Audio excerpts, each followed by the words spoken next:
Are you interested in researching your genealogy using DNA? If you are on a DNA database and are having trouble getting your matches to respond to you, it can be frustrating. Join me today on the Ancestral Findings Podcast for some effective tips for getting more responses from your genetic relatives.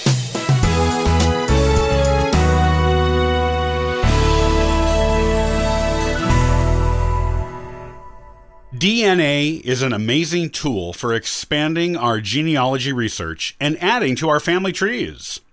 When you get your DNA tested, you get access to the contact information for anyone else in the database of the company you used, who is a genetic relative of yours, usually up to 6th cousin.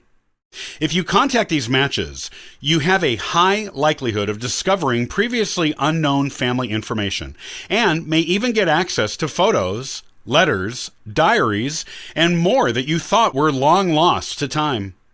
You never know what branch of an ancestor's family kept certain information and certain heirlooms. Not everything is lost. In fact, you would be amazed at how many things are preserved. You just don't know it until you contact the right branch of the family.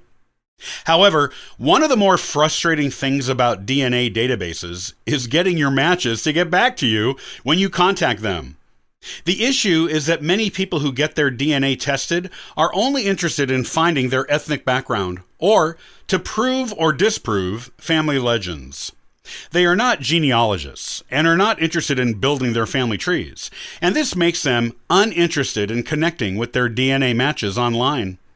It is frustrating when you contact them and they do not contact you back, because you know they might have the key you need to break down a genealogical brick wall, or to discover family treasures that have been preserved through time. You can also do the same things for them, and you would be happy to, if only they would get back to you. Luckily, there are some proven techniques used by DNA research pros and professional genealogists that can increase the number of responses you get from your DNA matches on any database. If you're not getting the number of responses you hoped for when you did your DNA testing, try some of these and watch your responses increase, bringing new and valuable genealogical information with them. Give some attention to your profile. Whatever database you are on with your DNA testing, be sure to fully update your profile. Do it before sending any messages to your DNA matches. This means include a profile picture, a little bit of information about who you are and what you do, your experience in genealogy, your genealogical interests, and the surnames of families you are researching. With a robust profile, you will be showing any DNA matches you contact that you are a real person with honorable intentions regarding your contacting of them. Use your database page to send your message. Some databases give you the email addresses of your matches, and some don't. Even if you have the option to send a message directly to your matches using your own email address, it is better if you use your profile page on the database to contact anyone in whom you are interested. This way, your match will immediately be able to see how you are genetically connected and that you are a real database user and not just a scammer. Don't ramble. When you contact your match, keep it as simple as possible. State who you are and why you are contacting them.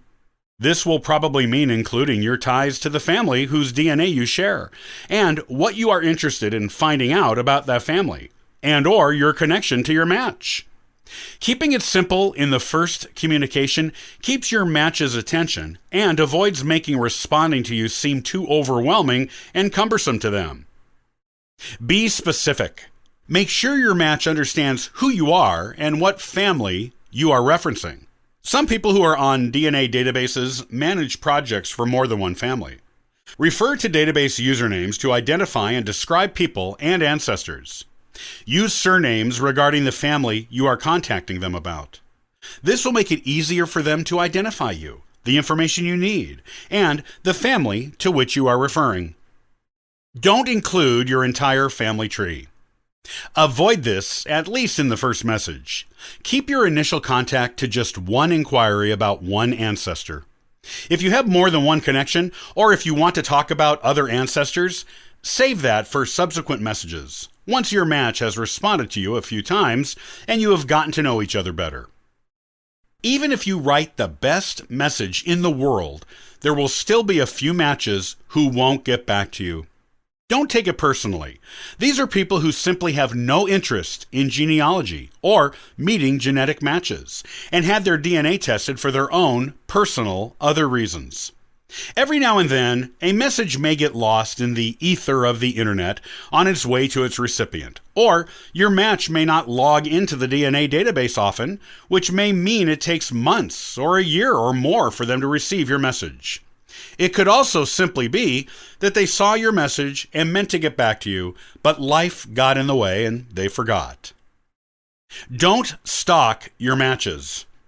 It can be tempting to keep sending message after message when someone doesn't respond, hoping that this time you will craft a message that will grab their interest.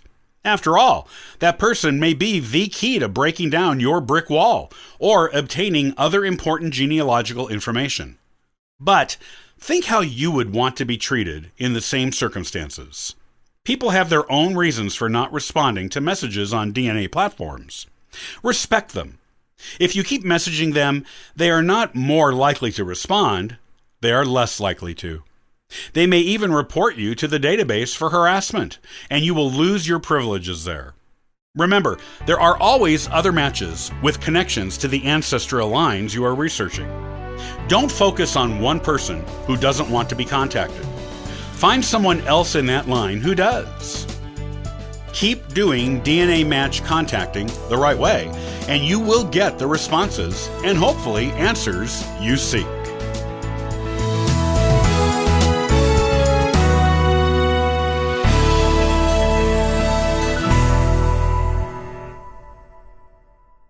Samuel Adams is one of the most famous names associated with the American Revolution.